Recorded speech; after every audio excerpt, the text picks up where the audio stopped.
manipulating you. Manipulators don't look for strength, they look for softness, open wounds, signs of approval, seeking. And the moment they sense hesitation in your voice or guilt in your eyes, they strike. This world isn't filled with fair fights. It's filled with psychological warfare hidden behind smiles, compliments, and fake concern. You were taught to be kind, honest, and open. But manipulators weaponize your kindness, distort your honesty, and dig through your openness like vultures through a carcass. If you keep playing the good guy in a world of predators, you'll keep getting eaten alive. Niccolò Machiavelli said, "One who wishes to act entirely up to his profession of virtue soon meets with what destroys him." In other words, if you want to survive, you must understand the game. And if you want to dominate, you must learn to play it better than anyone else. This video isn't a lecture, it's a manual for psychological warfare. A battle plan forged in cold logic, sharp instincts, and ruthless clarity. You're about to learn how to spot manipulators in seconds, how to flip their power plays back on them, and how to walk through chaos with unreadable calm. From this point forward, you don't react, you calculate. You don't justify, you observe. You don't prove anything, because power never begs. The mirror defense. Here's what manipulators hate more than anything: their own reflection. They don't want to be seen, they want to see you. They rely on the illusion that they're smarter, more composed, and always in control. The second you reflect their behavior back to them, the game shatters. The mirror defense is simple. Stop reacting emotionally and start reflecting behavior strategically. If they speak in riddles, respond with silence. If they push for answers, ask them the same question they just asked you. If they fake kindness to bait you in, match it. Coldly, calmly, but never deepen the emotional exchange. You're not giving them anything new to work with. You're making them face themselves. Why does this work? Because manipulation depends on asymmetry. They need to act, and they need you to respond. When you mirror instead of engage, the manipulator becomes unsure. They lose their advantage. They're no longer leading the dance. They're watching their moves get thrown right back at them. In real life, this looks like a calm stare when someone tries to provoke you. A polite, "That's interesting, why do you ask?" when someone digs for your weaknesses. Or simply mirroring their tone and words back with controlled detachment. You're not fighting them, you're showing them their own mask, and most people can't stand looking at it for long. Remember, the more they try to bend you, the more you become their mirror. Comment this below if you're done being predictable. My see through the game, the emotion vacuum. The manipulator's greatest weapon is not their words, it's your reaction. They test you with subtle digs, passive-aggressive smiles, or fake praise laced with hidden insults. And the moment you flinch, defend, or over-explain, they win, because now you're inside the emotional cage they built for you. You're playing by their rules. But here's the kill shot. Remove emotion from the equation entirely. Become a vacuum, cold, silent, unreadable. When you stop reacting, they lose control. The manipulator doesn't know what move to make when the board goes still. Your silence becomes a mirror they can't stand. Your neutrality, a fog they can't navigate. When someone tries to provoke you, give them nothing. Not anger, not a smile, not even confusion, just eye contact and stillness. If they make a joke at your expense, don't laugh. Don't correct them, let the silence expand. Let them feel the discomfort of their own game failing. This isn't about being numb, it's about being in command. Emotion is not your enemy, public emotion is. In private you feel everything, but in front of a manipulator you feel nothing, because emotion is data, and you don't give data to the enemy. Strategic delay. Manipulators thrive on urgency. They pressure you to answer fast, decide quickly, react immediately. Why? Because speed kills thinking. And when you're moving fast, you don't see the trap until you're already in it. This is where you break their rhythm, with one of the most underrated power plays: delay. The art of not responding when they expect it. The strategy of slowing down time so they sit in their own uncertainty. Silence isn't passive, it's surgical. Strategic delay gives you space to observe their intent, their patterns, and their desperation. And that desperation will always expose them. Let's make this real. Someone sends you a message laced with pressure. "Can you do this for me?" or "I need an answer right now." Most people rush to please. You wait hours, maybe even a full day. You create psychological space. The manipulator starts unraveling. They begin to second-guess their power. They might double text, they might soften, or they might lash out, exposing their emotional instability. Either way, you win. Machiavelli understood the power of timing. He didn't believe in reacting. He believed in striking when it served his strategy, not theirs. You're not here to be available. You're here to be effective. Strategic delay reclaims your time, your frame, and your authority. And it doesn't end with texts or calls. Use this tactic in person. When someone confronts you, don't respond immediately. Pause, breathe, let silence speak first. That moment of hesitation becomes unsettling. They'll start to fill in the silence with their own fears, their own doubts. You're no longer on the defense, they are. You don't owe anyone instant access to your mind. Delayed response is not weakness. It's proof that you're thinking, calculating, choosing when and if to respond, on your terms. This is how kings operate. This is how power speaks without raising its voice. Reward reversal. Manipulators bait you with two tools: praise and guilt. If they can't seduce you with compliments, they'll guilt you with obligation. Both are psychological levers. One pulls your ego, the other your conscience. And if you respond to either, you're already under control. But here's the twist. Instead of resisting the reward, you flip it. You reverse the dynamic. You stop chasing validation and make them chase yours. This is called reward reversal, one of the coldest tactics in psychological warfare. Instead of rewarding their behavior with approval, attention, or agreement, you selectively withdraw. You remove the reward manipulators seek most: emotional response. And in doing so, you change the entire power structure of the interaction. Let's break this down. When someone flatters you excessively, "You're so good at this, no one does it like you," they're trying to hook you with ego-stroking bait. Most people take it. They smile, say thank you, and feel compelled to return the favor. But when you respond with indifference, a simple nod, or better yet, a subject change, you signal one thing: I don't need your praise. I already know my value. Now, guilt. This one is trickier because it wears the mask of morality. After everything I've done for you, or you really can't help just this once? Here, the manipulator is tapping into your desire to be seen as good, noble, loyal. But again, reward reversal comes into play. You shift the focus not by arguing, but by staying emotionally flat. You simply say, "Not this time," and move on. You don't explain. You don't defend, because defending guilt only makes you look guilty. Here's the core. People are addicted to validation, especially manipulators. They thrive on being seen, heard, and obeyed. When you become the source of validation and then restrict it, they spiral.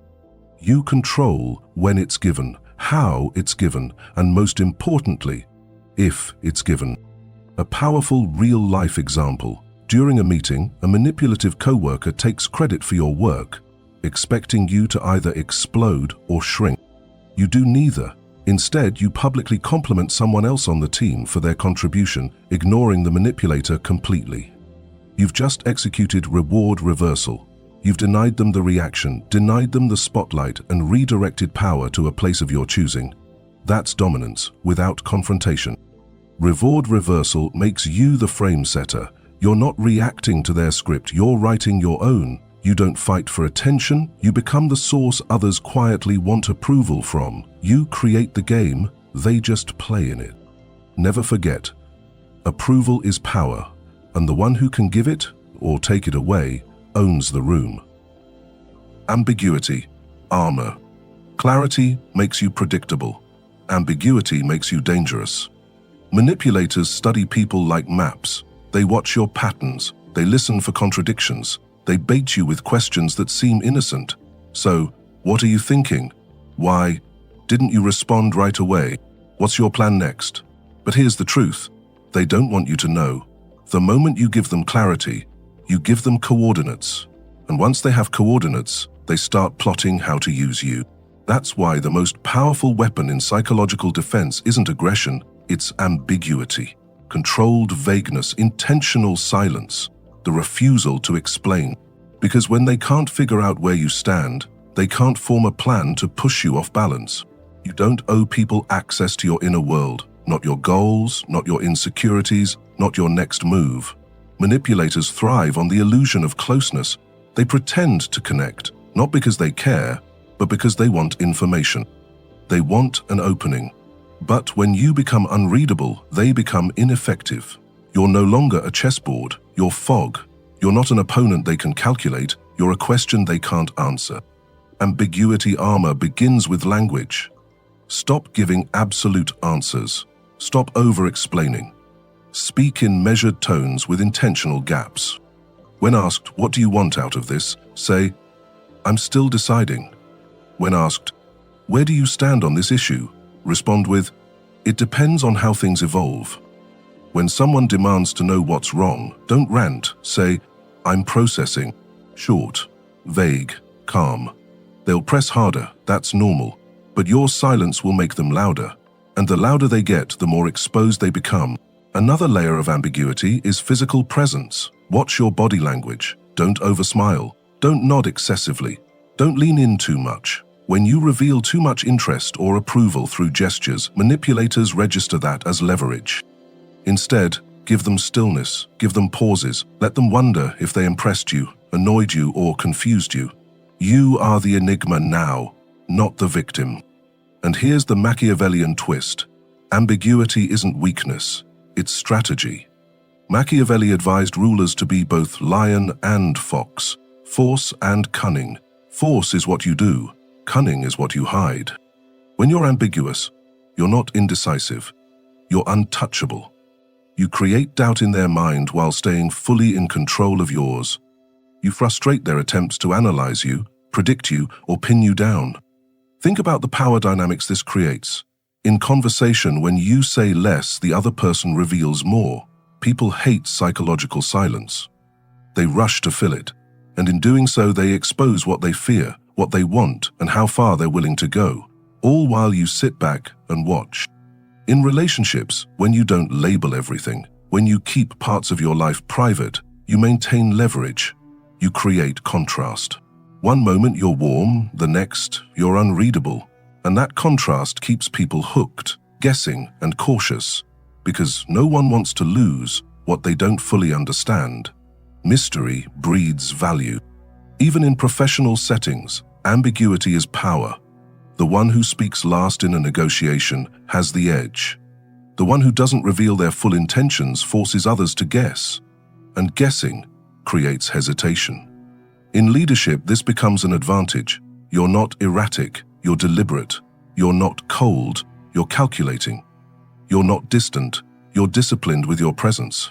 Ambiguity creates space, and in that space you observe everything. You gather data, you watch people reveal their hand before you ever lift yours. You become a psychological shadow, always present, never obvious. So the next time someone demands clarity, pause. The next time you feel the urge to explain, resist it. The more they want to understand you, the more you hold back, not out of fear, but out of control. Because in a world full of loud performers and fake transparency, nothing is more powerful than a person no one can figure out. The exit threat. A manipulator's power dies the second they believe you can walk away and actually mean it. You see, most people stay in the game too long. They argue, they plead, they try to make sense of someone's bad behavior, hoping to fix the relationship, the deal, the situation. But manipulators thrive on that emotional attachment. They bet on your fear of losing the connection. They test how far they can push before you finally break. But when you stop clinging, when you stop proving, when you stop explaining yourself, you become a psychological threat. That's where the exit threat comes in. It's not loud, it's not dramatic, it's not an announcement. It's a quiet, confident possibility that you project with your presence. I'm not tied to this. I don't need this. I'm here because I choose to be, and I can leave just as easily. That idea alone dismantles most manipulators. Because they don't operate from true power. They operate from control through dependence. They trap you emotionally, financially, socially, so the thought of losing them feels like death. But the second you become detached, they panic. Detachment is terrifying to people who manipulate. Why? Because it makes you unreadable.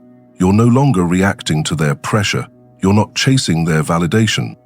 You're not clinging to the relationship or the outcome. You're just there, calm, centered, and willing to disappear at any moment without warning. That is unbreakable leverage. Let's bring it down to the real world. In a toxic relationship, the manipulator guilt trips you every time you try to assert yourself. You say no, and they say, "So you don't care about me." You try to take space, and they say, "I guess I'm not a priority." The goal is to make you question your boundaries, to make you feel bad for having them. But then one day, you don't respond with explanations. You don't argue. You don't cry. You just say, "All right," and you disappear for a few days. No calls, no texts, just presence removed. That silence burns, not because you're trying to punish them, but because for the first time they feel powerless. The same silence they once used to control you has now turned against them, and they start spiraling. Or take a workplace scenario. A colleague constantly undermines you, takes credit for your work, or pressures you into carrying their weight. Most people complain. They try to reason. But the cold strategist doesn't. You document everything. You get your results, you build connections on the side, and one day you request a transfer, or better, you resign and walk straight into a better opportunity. You don't beg, you don't warn, you vanish with your value. That's what the exit threat is, psychological oxygen control. You become the one who can pull the plug at any moment, and they know it. But here's the key. This tactic only works if it's real. You must truly believe that you don't need anyone's approval, that your life is not defined by the opinions or behaviors of others. The threat of leaving only has weight if you're actually willing to walk. So how do you project this without saying a word? First, through time control. Don't always be available. Don't always respond instantly. Don't always explain where you've been. Let your absence be part of your presence. Let them wonder. Second, through emotional discipline. When someone disrespects you, don't react. Don't defend. Don't even look wounded. Look calm. Look finished. Show them their behavior has no emotional pull on you anymore.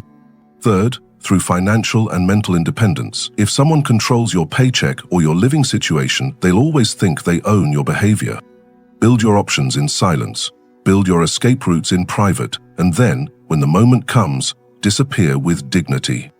Machiavelli said, "It is much safer to be feared than loved, when one of the two must be lacking." What most people miss is this.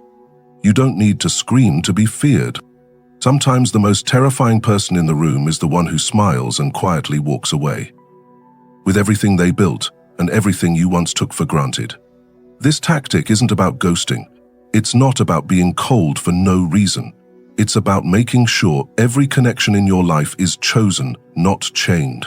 The exit threat creates space for truth. It reveals who respects your boundaries and who only stayed because they thought you'd never leave. Some people only love you as long as they think you're theirs. Remove that assumption and watch their true self show. This tactic won't just protect you from manipulators, it will reshape every relationship you have.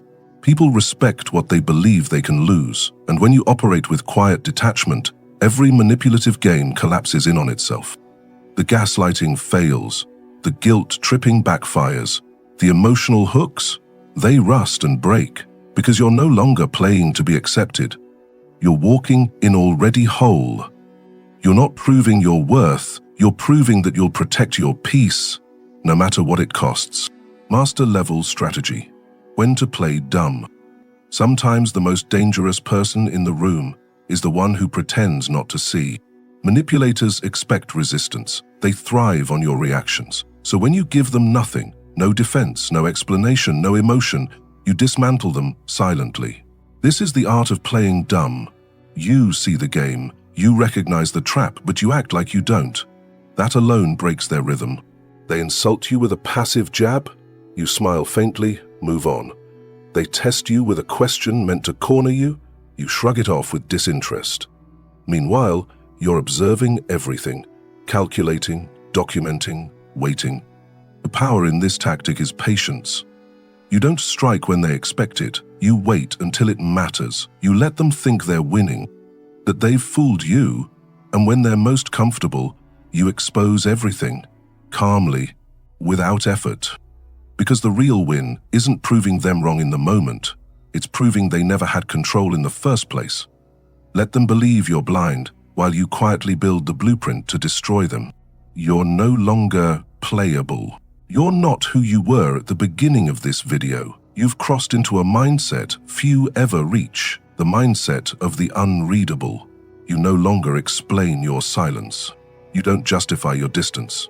You don't flinch when someone tries to provoke you, because now you understand what they never wanted you to learn.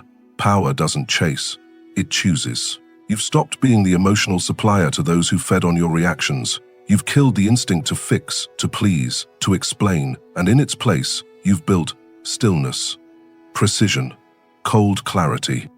You now speak with intent or not at all. You walk into rooms without seeking acceptance. You make people adjust to your presence instead of adapting to theirs.